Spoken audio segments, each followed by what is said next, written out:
Hi everyone, welcome to Sunday Runday. I'm Brett from Queensland, and today I'm here with Casey Munro, the 2020 Blackall 100 winner. Came back and won the BUR Daybreak Marathon, and I think he's coming to have a go at the half marathon at the BUR at night in a week. Correct. Yep, all correct. Yeah, mate. So I'm coming from Sweden tonight, from the Northern Lights here. So Yeah, right. in the cold. So Where's mine back there? Oh, yeah. I'm in the suburbs of Mooloolaba. Oh, it's Mooloolaba, pretty good, mate. There was a bit of, just before we introduce who you are, there was a little bit of talk about you coming to the Blackall 100. A couple of our guys knew of you and knew a bit about you, and so I hadn't really heard much about you in trail running. And from what I understand, the Blackall 100 was your first trail race. Is that correct? Yeah, that's right. Yep. So I did a bit of researching today, and I've come up with that you were a pro triathlete or Ironman from about 2012 to 2019. Is that about right?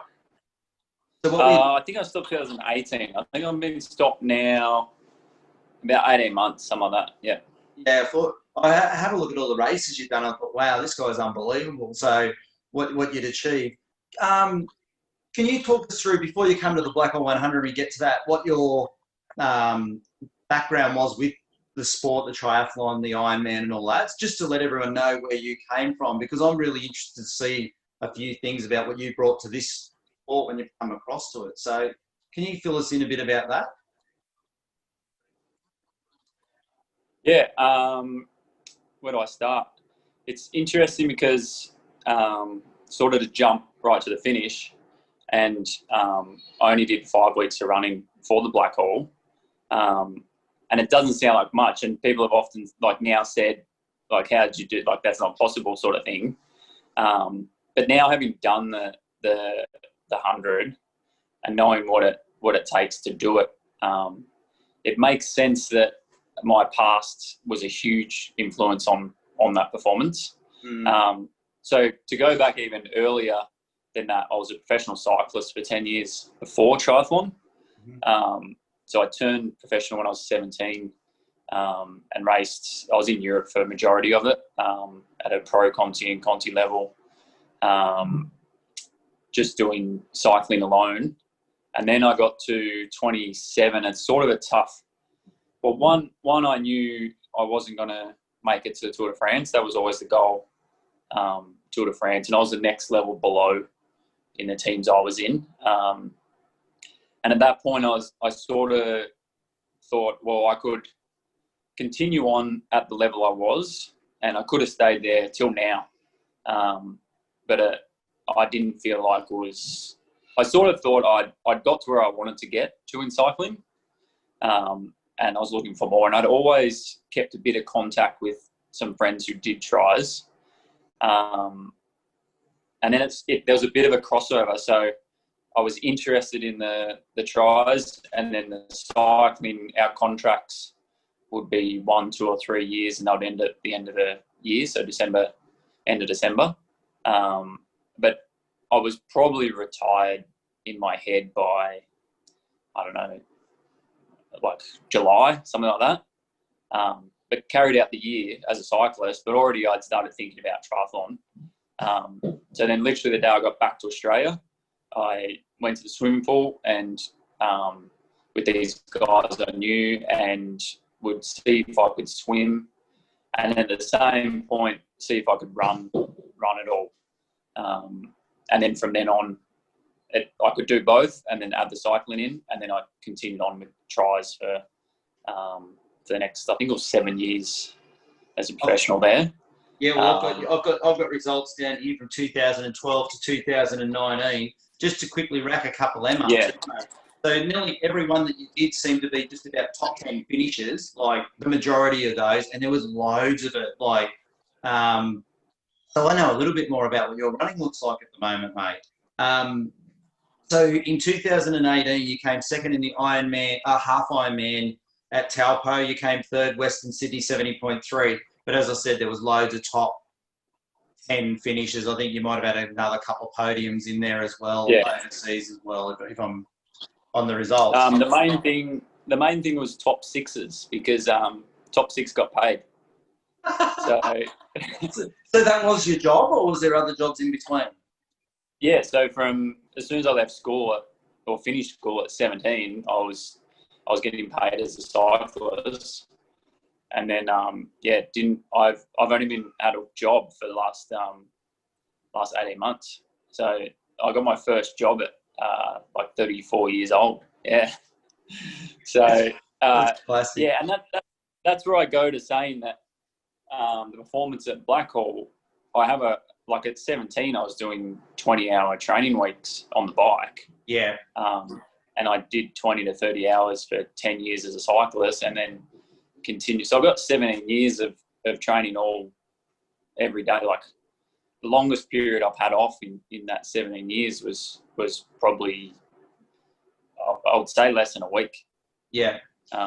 Without training. So it's just a big history of endurance sport, whether it's running, riding, and they're all closely related in a way. And then with the triathlon, my times came down in the running just because I learned how to run in terms of efficiency and all that sort of thing. So the tries was a lot of top sixes, just chasing the money. Yeah. And then all my best results are actually right before I finished. But it was just that I made a decision 12 months before that to really knuckle down and focus. And at the same time, I was starting a family, which is always added pressure. And in that 12 months, I knuckled down and I did everything I could do. And then the great thing was I got the results. Yeah. But then with the family, I just couldn't see myself doing it for much longer at that intensity. You've got two young ones, haven't you? Yeah, 2 little girls, and it was just that I was doing everything right and doing everything you should be doing, but it's just tough. It would have been fine when I was 20. I wish I had been like that when I was 20, but you're not. And then I do it when I'm 30 something, and you got the kids on the way, and so I just couldn't see myself doing that, training like that for much longer. And I sort of thought, well, if I train less, I'm just not going to get the results. So it was sort of like the cycling. I was happy with where I'd got to, and thought, all right, I'm satisfied with this, and let's call it a day. Well, we've got it with your little ones. We've got a video coming out probably either this week or early next week of last year's event, and there's a moment in there where you're winning the race, and you go over to your wife and your 2 little kids. It's a really lovely moment. That's that coming out. It's a really great moment. You go over and give them a kiss. I don't even think you'd work the sweat up, but anyway. So yeah, that's a great moment there. What was interesting, mate, before we go to this Blackall, I looked on your pro triathlete status, or I think that's a website.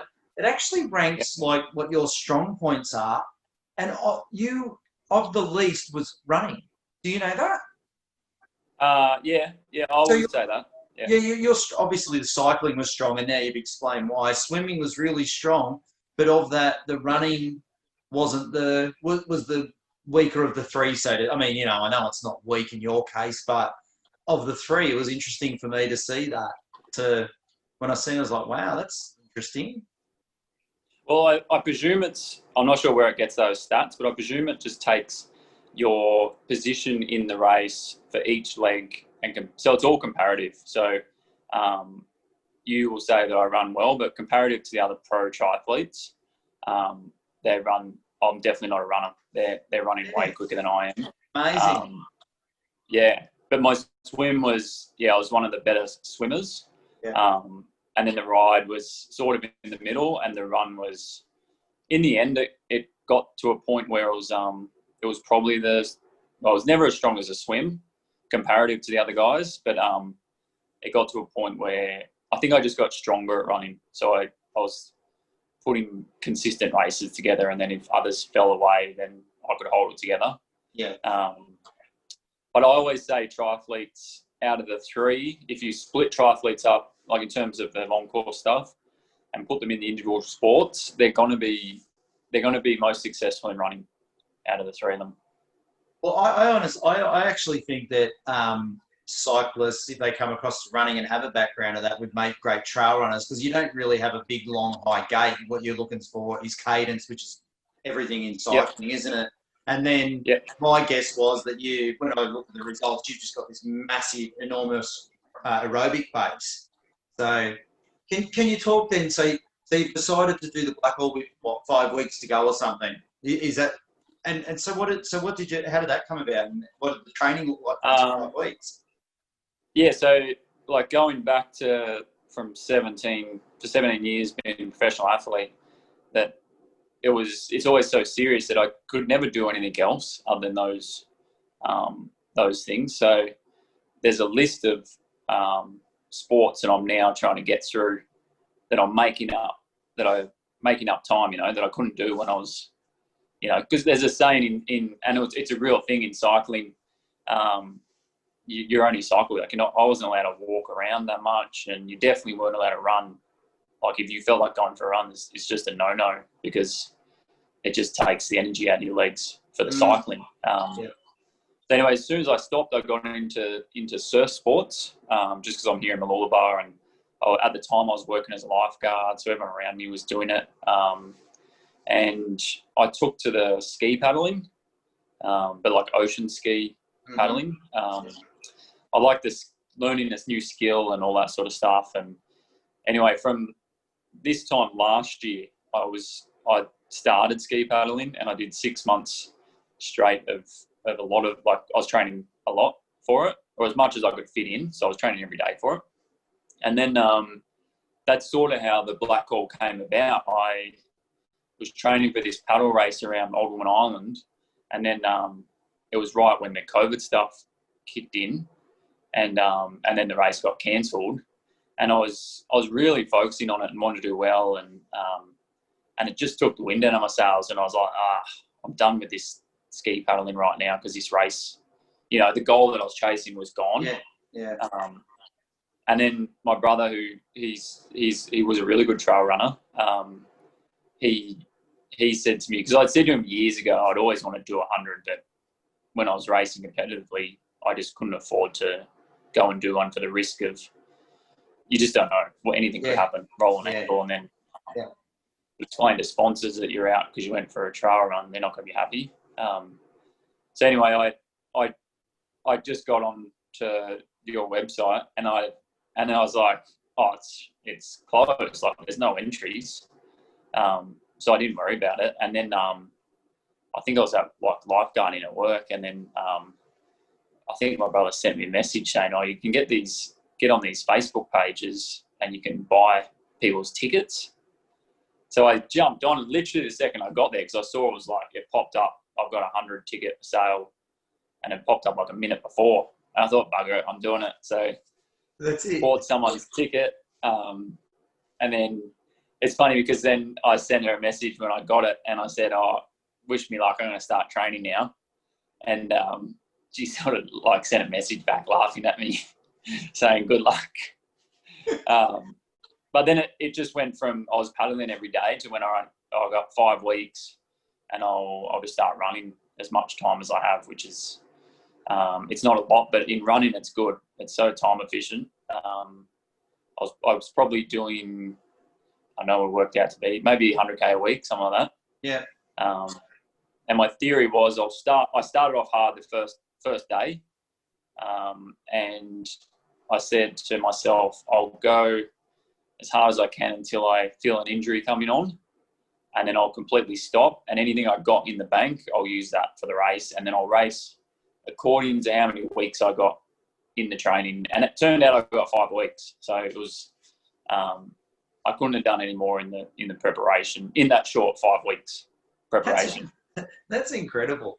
It's so mind blowing. I mean, I don't know if you've looked at the results. I had a look at those to sort of see where the splits were. Do you know where you were coming and all that throughout that race at all? Well, only from seeing, obviously that first one where you see them coming back out. Yeah. And then the second one, Back I think my brother said to me, he didn't tell me how far they'll, the 42K way out the back there. He didn't say how far they were ahead, but he just said they all started to look, he said they all looked tired ahead of me. Yeah. And then obviously the third one, I was in the lead, but I didn't know until the fourth checkpoint that I was in the lead. So you were 30, and then I was very hesitant to ask. Yeah, you were 36th.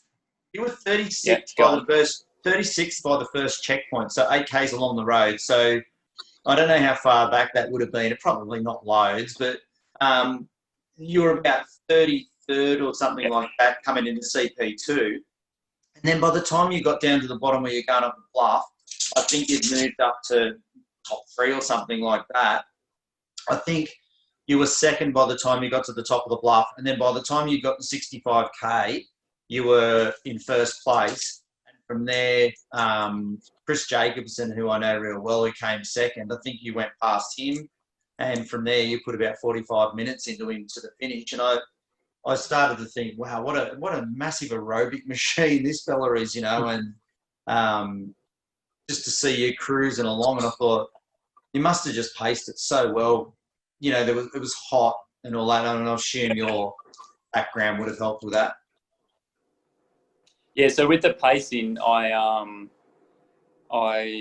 always thought I would run it at a pace that I could run the entire thing. And for me, I just thought, whatever pace that is, I'll do it. But I set out at a pace, and I thought, let's just do it from the start. So even the first 100 metres, I'll run it what I think I can hold for 100K. And yeah, like you said, I didn't start right at the front. I started maybe, I don't know, everyone's so shy to get on the start line. So I was maybe 10th. But then I remember it wasn't until we came out of Condalilla Falls where we get back onto the road. I'm not sure. I think that's like 11K or something. About 12, 13, as you're coming back out, Yeah, so from the start to then, I only got overtaken. And then from there is where it changed. And that's when I started to overtake a few guys. And then there was a guy, he was actually really, really good. I ran with him for like 30K or something. Really nice guy, Pete Donnelly. He's done it a few times. And the thing I noticed is I was always, in the first 10K, I was always jumping on the grass to get off the road. And he was like 100 metres and 200 and 500 metres ahead of me, but not much. And he was always doing the exact same thing. And I pulled up next to him at about 15K, and he was just sort of going at my tempo. And I thought, I hadn't talked to anyone till then, and I thought, I've got 85K. I better start like having a chat to kill some time here. And just started chatting to him, and we got along well. And we ended up running till 44K together, I think it was, where we started to climb.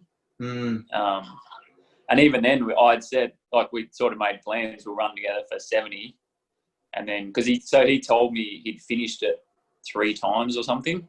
Yeah. So I was sort of like, oh, great, this is perfect. If I go with this guy, I'll get around this course with someone that knows what they're doing. Yeah. And yeah, so I ran with him for 40K, but going up the climb, he started to walk, and I just never thought I didn't walk any. And I just didn't think the pacing I did was okay to just run the entire thing. Yeah. And then it turned out, because of that, up that bluff, I must have taken a lot of time out of those guys, just because they were walking, and I was. Did you run up the whole thing? Yeah, I didn't walk any of the course. That's classic. That's so funny. Yeah, I just didn't think. Well, I don't want to be like rude, but I only saw it as a running race, so I didn't want to walk. There's people at home going to be cursing you about that. Well, that's what I don't want to say. Me too. I'm included. Yeah. Wow, that's incredible, mate. Like, it's such a big thing. Be able to do that going up there. I suppose that's what it takes. I mean, we've had a couple of guys go under 10 hours there, coming from marathon background, so they've got that elite speed, which is interesting. Different conditions and different weather, so you can't compare any times. It just doesn't marry up like that for trails. So that's amazing. So you just kept running and running and running. I think the difference, I did look at my time at the 50, and I think it was, I think I dropped 20 minutes in the second half from the first half, but then I add in a little, I might have been 30 minutes, and then I add in a bit because, like, your first checkpoint, I didn't stop at all. Yeah. Second check, like the checkpoints just got longer. Yeah. Was a few minutes, so I probably only lost like 15 minutes the second half to the first half. So yeah, I also couldn't. I had a good day in terms of the pacing, like getting it right. I think. The only issue I actually had was from 42 to, so checkpoint, what's that, 2 to 3, like 42 up the bluff and across there. Oh yeah. Just the heat was it was hot through there, and I just didn't eat or drink anything for that period. Yeah. And I slowed it down because of that, because I thought I want the whole time I never was planning on getting a result. All I wanted to do was finish. And so I thought, that's fine. I've done a lot of races where I haven't eaten for a long time. And then I thought I'll just gather myself when it comes good. I just wait until it comes good, and then I'll start back on the plan. But I got to that 62, and my brother was crewing for me. I said to him, I was like, mate, I'm not being strife here. Like, I haven't eaten anything the last 20K or had any drink. And I feel like I'm going to, on all the downhills, I was getting really dizzy. Yeah. And in hindsight, it was just the heat was taking its toll. Casey, can I interrupt that for a, sorry, I know we'll pick it up from 4 again. Yeah. So you're saying you didn't drink or eat going up that bluff? No. No water or anything? Nothing. I couldn't. I felt so nauseous. Yeah. And I just thought I had to. My normal default for that is just go Coke. But my plan was I wasn't starting on Coke yet, so I didn't have any with me. And even water was making me feel really sick. So I just thought I'll just get to 62 and then work out something when I get there. I think that's really interesting what you're talking about, mate, because I was feeling that people were drinking way too much going up the hill when they're not right. You know, like they were more overheating than being thirsty. Yeah. That was what I felt. Yeah. So I was feeling that when I was watching people, if they'd eaten a bit or taken on too much food and then trying to exert in that heat going up, it was just making them throw up. So it's really interesting what you've said there. Yeah. Yeah. So then I got to 62 and I said to my brother, I didn't know I was going to lead then, because you start, like, you overtake so many of the 50s. Yeah. From, I don't know, I think we started overtaking about 30K in or something like that. Yeah. So you never see the bibs of who's in front of you. Because all I did was I'd sort of say track to them, and then the 50s would quickly step aside, and they were really good, and I'd run straight past. And I remember I got over the bluff, and I was running up to someone. I was like, then the girl turns around at me, and she's like, "Are you in the 100?" I'm like, "Yeah." And she's like, "Oh, well done, you're winning." And at this point, I thought I was in about 15th or 20th or something like that. Yeah. And I just thought, oh, this girl's crazy, mate. She's missed so many people. Yeah. Go past her. But I just didn't. They were obviously walking up the bluff, and I just didn't notice them in amongst the 50s. Yeah. So anyway, I get to 62, and then I said to my brother, "Oh, I'm in trouble. I haven't eaten or had any drink for 20K, and I just feel like really, really sick." And he just said, "Oh, it's an ultra, mate. You're going to feel like that to the finish." So get used to it. Yeah. Which I know he was secretly hanging for me to suffer in this, because he's done a lot of them, and I've crewed for him only at one. But there was, like, you compare to the Ironman, it's the closest thing in time. And he did an Ironman only a few months ago. So it was sort of like, all right, I know what you went through in your races. Now I'll see what you went through in yours. Yeah. But he said, just go slow. He knew I was in the lead. I didn't. He just said, go slow till the next checkpoint. And the good thing was, from 62, that long downhill. Yeah. And because of the rest and him saying I was going to suffer for the rest of the day, I think I just accepted it. And instantly I did slow it down, like consciously went, nah, just cruise. Like, you're here to finish, so make sure you finish. Yeah. Like, you don't want to be, every single person tells you, oh, the race starts at 70K. Like, it doesn't start till 70. So I'm just dreading this 70K marker. So then, instantly from 62 to 72, I got like a litre and a half down, which that was everything. I might have been two litres, I think I got in of fluid. Yeah. That was only 12K, so heaps of fluid, and then it sort of stayed like that from 70, or was it 74? About 74 when you get to that checkpoint there at the dam. Yeah. 74, yeah. And then obviously you're only a couple of hours off it starting to cool down again for the afternoon. So you sort of I got through that hot part, I guess. Yeah. And then, I said to him at 74, I said, well, I knew I had a good idea because I couldn't see anybody. Yeah. And then when I came into that checkpoint at 74, all the like crew there were just going absolutely nuts. Yeah. And I was like, oh, I'm pretty first guy. I'm like, all right, I better start believing that I'm actually leading this thing. Yeah. Because I knew once I said I was leading, I was going to turn it into a race, which I didn't want to, just because it's still so far to go, Yeah. So anyway, I just said from there, all right, like, you still, like, I don't know, I never raced any of it, but I was afraid I'd get to the front and then go, all right, you're at the front now, you may as well win it, which I was trying not to do in my head. And then from 74, I just went, what I did in the last one, if they catch you, I was still feeling good, so I could have put a fight up with someone. Yeah. Or if they come charging past, then they're just some great ultra runner that's going to beat you today.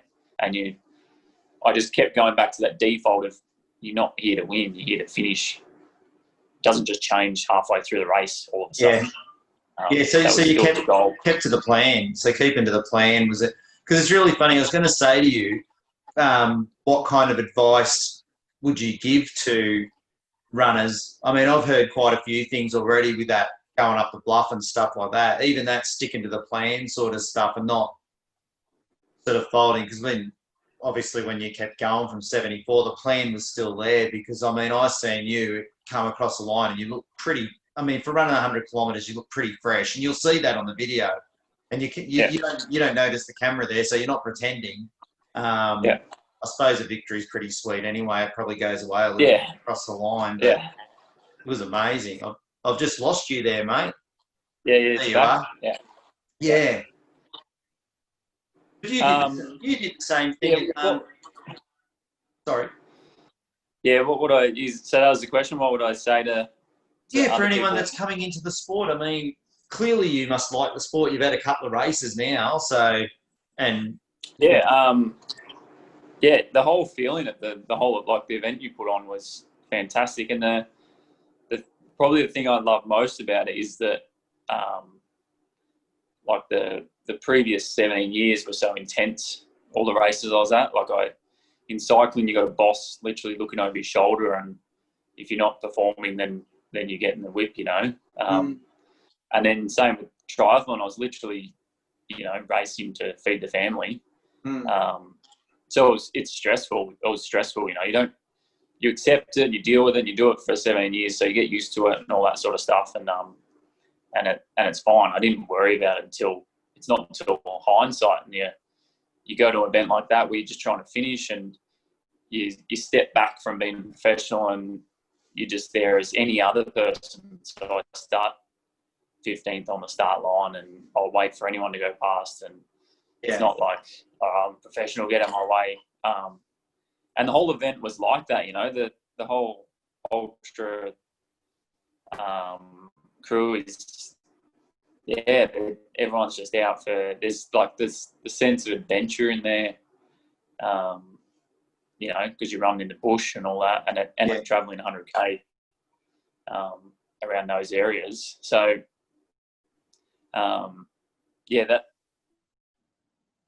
that whole side of it has just drawn me to this relaxed racing style, I guess, which I'm at this point in my life, I'm loving. Yeah, it's pretty good. Just quickly, mate, I know you probably got I've gone through a lot of the stuff I wanted to talk to you about there anyway, and you filled us in.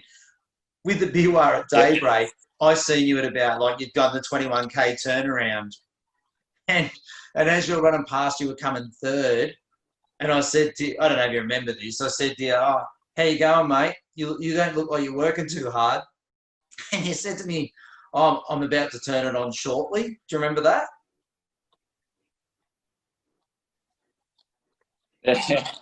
Yeah. I was, I thought with that one that I actually didn't, only 2 weeks after Blackall, I had like a week of no running, and I was doing a little bit of riding. And then 2 weeks after, I actually had a really bad bike crash out in the road, and and hurt my hip really. It's still giving me grief now. Not nearly as bad, but it really knocked me around. I did something, I don't know what I did. I haven't really seen doctors or anything. But anyway, knocked my hip around really bad that I was just going into it with less than I would have liked in terms of training, and just not knowing if I was going to pull up sore. So I was pulling up sore from a few of the training sessions. And then the other thing is it's just so hot now in those runs. So I thought the easiest thing to do was, no matter who was going to go out. So Blackall, I just wanted to finish, and Biwa, I only wanted to win. So the only goal there was to win it, and I didn't care how I did it. So the simple plan was whoever's leading, I'll run with them, and then I'll just try and beat them. So if someone had gone out super hard, I would have gone with it, and they may have run off on me, or they may not have. So I went out with the two other guys, and it was an easy pace to give you an idea, the first lap was an hour 56, I think. And the second lap was an hour 32. But I think everyone stepped up the pace. I think even the top three, I think they were a bit quicker on their second lap. So obviously, as you've stepped up and gone past, everyone else has pushed along a little bit too. The two guys I was with stepped the pace up. And my plan there, once I got 6K in, I knew that Dave was going to take care of anyone that, it was just so hot that 42K, even in that heat, easy was going to be hard. And sure enough, we got to 30, or maybe even less, maybe like 28, and I saw the wheels start to come off the other two guys I was with. And I sort of just let them, they were racing each other a little bit, and I just sat back and let them do that. And then it was about 8K to go. I took off up one of the climbs, and then just went hard from there on. And I think I put like 6 minutes in the last 8K. Well, you had the second fastest time in the. I don't know if you know this. The second fastest time in the dungeon out of all the events. You know that, like even the 10K and 21. So I'm assuming that would have been on your second lap. You had the second fastest split out of everyone. I was like, wow, he's flying through there. I think that's where I went, the dungeon. Yeah, you did. Yeah. So I went like half. Is that the one that had this? It's got a hard turn in it, like a left hand. Where you drop in from the checkpoint and you go into. I went like halfway up that, and yeah, I know where you went from. Yeah. So from there, I just put the foot down, and the idea was I wanted to do the least amount hard in order to win it. Yeah. So that was sort of a second shot, see how they were going. Because they dropped off straight away, I just carried on with it. Yeah. And went to the finish. Yeah. Bloody amazing, mate, to come across straight away and start doing this. Do you do any coaching or anything like that? So I coached for a long time with a coaching squad here at Atlas Multisports, and now I just do coaching on my own business, but I only do a few. I don't really advertise or anything anymore. Did you want to give it a shout out? You can do it now if you want. So there might be a few people that see it if you're interested.